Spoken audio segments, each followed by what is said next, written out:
کرو، ورنہ آج جس طریقے سے ہندوستان کا حالات ہے، مارا جا رہا ہے مسلمانوں کو، اسی طریقے سے آپ کو بھی مارا جائے گا۔ آپ یہ مت سوچے کہ کشمیر کے اندر مسلمانوں کو مارا گیا، کشمیر کے اندر ایک ایک کر کے پکڑ کر مسلمانوں کو چن چن کر مارا گیا۔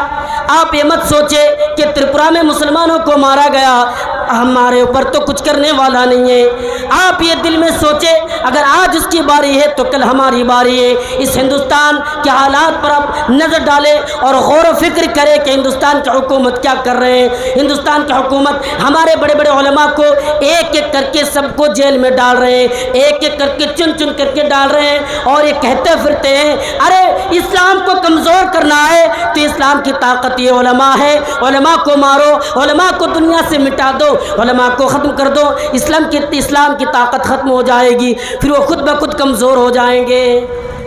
کیونکہ نوجوان طبقہ شراب پیتے ہیں، نوجوان جو لڑکے ہیں وہ جوئے کے اڈوں میں بیٹھتے ہیں، گانوں کے محفلوں میں جاتے ہیں، لیکن اگر اسے بھی کہا جائے آئیے اب دینی محفلوں میں بیٹھیے، وہ تیار نہیں ہے۔ لیکن مسلمانوں، میں آپ کو ایک بات بتا کر جانا چاہتا ہوں، آپ اس ملک کے حالات کو دیکھ کر غور و فکر کریں اور عبادت میں مشغول ہو جائیں، ورنہ کل ہو کر اس بہار اور پورنیہ کی زمین پر سرزمین پر آ کر آپ کو ٹارگٹ کیا جائے گا، آپ کو مارا جائے گا، آپ بیٹھ کر دیکھیں گے آپ کچھ نہیں کر سکتے۔ اس لیے بہتر ہے کہ اللہ کی خدمت کی جائے، اللہ کی باتوں پر عمل کی جائے، اللہ جو ہمیں بتائے اس باتوں پر عمل کی جائے۔ ہم نے دیکھا کہ کیا کیا اس علماء کے ساتھ جو ہمارے درمیان آیا کرتے تھے اور بہت پیاری پیاری بات بتایا کرتے تھے، لیکن آج موجود نہیں ہے۔ بہت سارے لوگ ترس رہے ہیں، مجھے بھی معلوم ہے، میں بھی ترس رہا ہوں، بہت سارے لوگ ترس رہے ہیں، اور بہت سارے لوگ کوشش بھی کرتے ہیں کہ آ جائے ہمارے درمیان وہ باتیں رکھیں، لیکن ابھی موجود نہیں ہے۔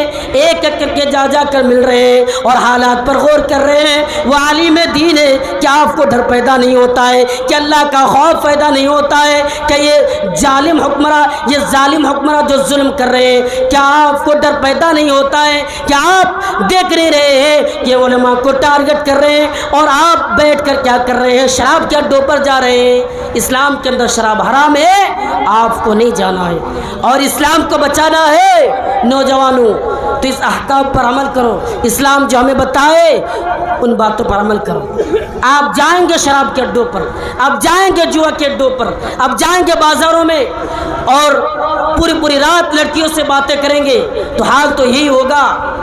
اس دنیا کے نقشے قدم پر ایک ملک ہے، اس ملک میں مسلمانوں نے 800 سالوں تک حکومت کی ہے، لیکن وقت ایسا آیا کہ عیسائیوں نے اس ملک میں شراب کو ڈال دیا۔ جب مسلمانوں کے نوجوان شراب پینے لگے، جب مسلمانوں کے نوجوان جوئے کے اڈوں میں بیٹھنے لگے، وقت آیا کہ وہ حکومت ہاتھوں سے چلی گئی اور اس ملک میں آزان دینے والا ایک انسان بھی باقی نہیں ہے، اللہ کو پکارنے والا بھی نہیں ہے۔ مسلمانوں دیکھو، یہ مسلمانوں کا حال ہے، اور آج تم کیا کر رہے ہو؟ ظالم حکمراں آئے پھر بھی تم غور و فکر نہیں کرتے ہو، پھر بھی تم نہیں سوچ رہے ہو کہ کیا ہونے والا ہے، یہی سوچتے ہو کہ کمانا ہے، کھانا ہے، گھومنا ہے۔ اسلام سے کیا مطلب؟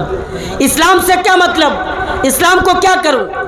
اسلام سے جا کر اسلام سے ریلیٹڈ لوگ جو ہے وہ کرنے دو جو علماء کرتے ہیں، لیکن علماء کر رہے ہیں، علماء پر غور نہیں کرتے ہو، علماء کو جو مارا جا رہا ہے کہ غور نہیں کرتے ہو، فکر نہیں کرتے ہو۔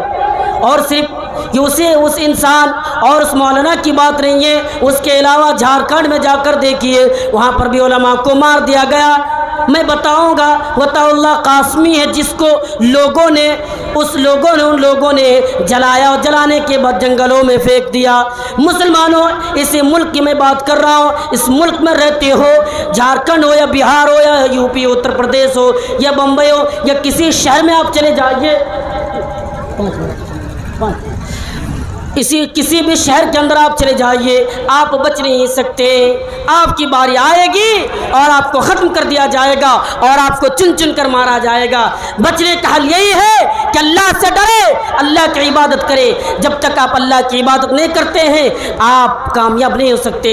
اللہ سے ڈرنے کا مقصد، اللہ کے ڈرنے سے مطلب یہ ہے کہ اللہ کی ساری عبادتیں جو چیزیں ان پر عمل کرے۔ آئیے میں ایک واقعہ بتاتا ہوں۔ آج کے لوگوں اور آج اس معاشرے میں رہنے والوں اس واقعے پر غور کرو اور دیکھو. عبداللہ ابن مبارک کا نام سنا ہوگا. مبارک ایک غلام تھا، مالک کا کام کرتا تھا، لیکن ایک غلام ایک مالک کے پاس وہ مالک کا کام کرتا تھا، وہ باغ کا دیکھ ریکھ کا کام کرتے تھے.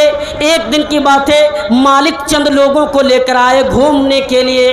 کہا باغ میں آئے، اور آنے کے بعد حضرت مبارک سے کہا اے مبارک جاؤ اور ایک انگور کا گچھا توڑ کر لاؤ. مبارک گئے اور جانے کے بعد انگور کا گچھا توڑ کر لائے. جب مالک نے ٹیسٹ کیا چکھا تو وہ کھٹا ہونے کی وجہ سے وہ بھڑک گئے.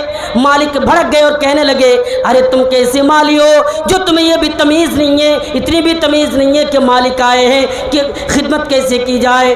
پھر حکم دیا کہ جاؤ اور ایک گچھا لاؤ، بس وہی حالت ہے. اور پھر حکم دیا، پھر وہی حالت ہے. اسی طرح لگے رہے. اللہ یعنی مالک نے اسے کہا کیا تم دیکھ نہیں رہے ہو ہمارے دوست بھی ہے اور تمہارے اندر اتنی تمیز نہیں ہے کہ خدمت کیسے کی جائے. مالک نے پوچھا کہ تمہیں نوکری سے ہٹانا پڑے گا.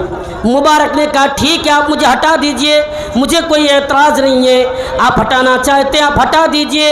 اگر آپ مجھے اس مقام سے ہٹانا چاہتے ہیں، آپ نہیں رکھنا چاہتے آپ ہٹا دیجئے. لیکن مجھے کیا معلوم کہ کس درخت میں انگور میٹھا ہو، مجھے پتہ نہیں ہے، مجھے معلوم نہیں ہے، کیسے میں آپ کو لا کر دوں. مالک نے پوچھا اچھا تمہیں معلوم نہیں ہے، پتہ نہیں ہے، اس کا مطلب کبھی تم نے ٹیسٹ نہیں کیا. آج تقریباً 6 مہینے سے رہ رہے ہو، ٹیسٹ نہیں کیا، چکھا نہیں ہو. اس نے کہا نہیں میں نے کبھی دیکھا تک بھی نہیں. آپ نے دیکھ ریکھ کے لیے رکھا، مالک کے کام کے لیے رکھا، میں اسی کام پہ لگا رہا، میں وہ کام کرتا رہا. کبھی میں نے کھایا نہیں، کبھی میں دیکھا بھی نہیں، اپنی نظریں اور نگاہ اٹھا کر میں دیکھا بھی نہیں. ایسا معاملہ ہے تو اچھا رہو کوئی بات نہیں. بس مالک نے کہا کہ میری ایک بیٹی ہے. مالک نے کہا کہ میری بیٹی ہے اور میں شادی کروانا چاہتا ہوں کہ میری بیٹی کی شادی کس گھر میں ہو تو بہتر ہوگا. مبارک کہتے ہیں کہ اس گھر میں شادی ہو ہاں کہ اللہ کے رسول آنے کے بعد یہودی جو ہوتے ہیں مال دیکھا کرتے. یہودی عیسائی مال دیکھتے تھے اور یہودی خوبصورتی دیکھتے تھے، لیکن اللہ کے رسول آ جانے کے بعد دینداری کو ترجیح دی کہ تم دیندار گھر میں شادی کرو بہتر رہو گے، کہ دینداری کو ترجیح دی.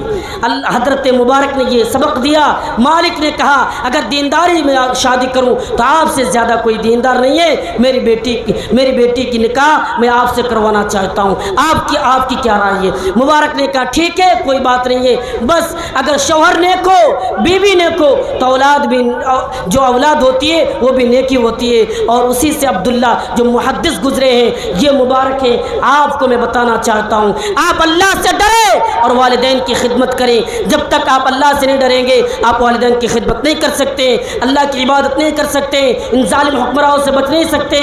آپ سب سے قیمتی اور امپورٹنٹ چیز یہ ہے کہ آپ ہر وقت اللہ سے ڈریں، اللہ کا خوف رکھیں. آپ تنہائی میں ہیں، آپ گھر کے اندر ہیں، بند کمرے میں ہیں، اللہ سے ڈریں، اللہ کو یاد کرتے رہیں. یہی ڈر جو آپ والدین کی خدمت کرنے بھی آگے بڑھائیں گے، یہ عبادت جو آپ کو مشغول کر دیں گے، یہ عبادت جو آپ کو پاگل کر دیں گے دین کی طرف آنے کے لیے. اس لیے میں گزارش کروں گا اور خاص کر کے نوجوانوں سے اور تمام لوگوں سے گزارش کروں گا کہ آپ والدین کی خدمت کریں. اور جو قیمتی چیز ہے امپورٹنٹ چیز ہے وہ ماں باپ اللہ کا ڈر ہے اپنے اندر پیدا کرے، اپنے اندر اللہ کا خوف پیدا کرے. یہ قیمتی چیز ہے. جب تک آپ اللہ کا ڈر نہیں پیدا کر سکتے آپ کامیاب نہیں ہو سکتے. اللہ کا ڈر پیدا کریں. اور میری ماں بہنوں سے بھی گزارش کروں گا آپ بھی اللہ سے ڈریں اور اللہ کا خوف پیدا کریں. یہی چند باتیں تھی جو میں نے آپ کے سامنے بیان کیا. آخر میں اللہ رب العالمین سے دعا ہے اللہ تعالی ہم تمام لوگوں کو اللہ کا ڈر اور ماں باپ کی خدمت کرنے کی توفیق عطا فرمائیں. آمین. وآخر دعوانا ان الحمدللہ رب العالمین. السلام علیکم ورحمۃ اللہ وبرکاتہ.